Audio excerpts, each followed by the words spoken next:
ఓం శాంతి. ఈరోజుటి మురళీ తారీఖు ఏప్రిల్ 29, 2026. శివ భగవాను వాచ. బాబా తెలియచేస్తున్నారు, మధురమైన పిల్లలు, పతిత జగత్తుతో సంబంధాన్ని తెంచుకొని ఒక్క తండ్రితో బుద్ధియోగాన్ని జోడిస్తే మాయతో ఎప్పుడూ ఓడిపోరు. ప్రశ్న: సమర్థులైన తండ్రి మీ జతలో ఉంటున్నా యజ్ఞంలో అనేక విఘ్నాలు ఎందుకు వస్తాయి? జవాబు: ఈ విఘ్నాలు డ్రామానుసారంగా రావాల్సిందే.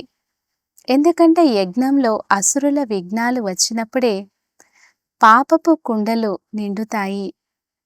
ఇందులో బాబా ఏమీ చేయలేరు. ఇది డ్రామాలో నిర్ణయించబడి ఉంది. విఘ్నాలు రావాల్సిందే, కానీ విఘ్నాలకు మీరు భయపడరాదు. పాట: తల్లి ఎవరు, తండ్రి ఎవరు? అచ్చా, మధురాతి మధురమైన అపురూపమైన పిల్లలకు మాత్పితా బాప్దాదాల ప్రియ స్మృతులు మరియు గుడ్ మార్నింగ్. ఆత్మిక పిల్లలకు ఆత్మిక తండ్రి నమస్తే. ధారణ కొరకు ముఖ్య సారము. ఫస్ట్ పాయింట్: మాయా బాక్సింగ్లో ఎప్పుడు ఓడిపోరాదు. దీనిపై గమనం ఉంచాలి. కల్పకృతపు స్మృతి ద్వారా మీ స్థితిని తయారు చేసుకోవాలి. సంతోషంగా, శాంతిగా ఉండాలి. సెకండ్ పాయింట్: తమ మేలు కొరకు శ్రీమతమును అనుసరించాలి. ఈ పాత ప్రపంచంతో సంబంధాన్ని తెంచేయాలి. మాయా తుఫాన్ల నుండి రక్షించుకునేందుకు చిత్రాలను ఎదురుగా ఉంచుకొని తండ్రిని, వారసత్వాన్ని స్మృతి చేయాలి.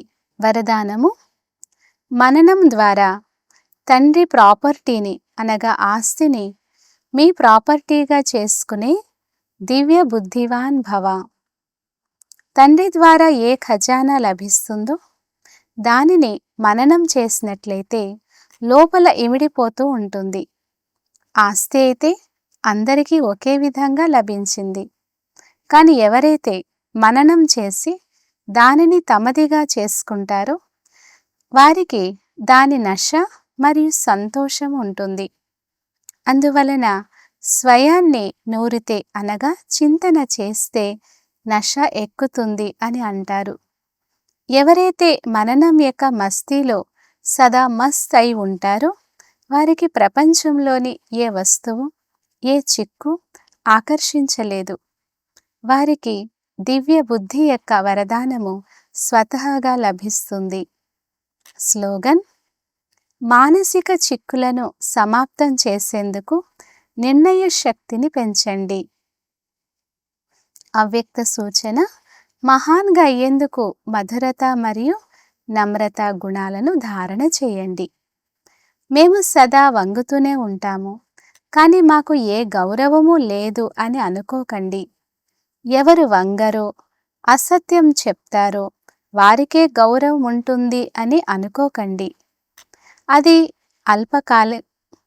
ఇది అల్పకాలానిది. కానీ మీరు దూరదేశీ బుద్ధిని ఉంచుకోండి. ఇక్కడ ఎంతమంది ముందు వంగుతారో అనగా నమ్రత గుణాన్ని ధారణ చేస్తారో వారికి మొత్తం కల్పమంతా సర్వ ఆత్మలు వంగి వంగి నమస్కరిస్తారు.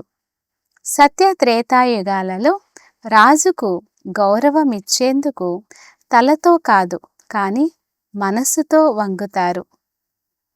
ద్వాపర కలియుగాలలో తల వంచుతారు. అచ్చా, ఓం శాంతి.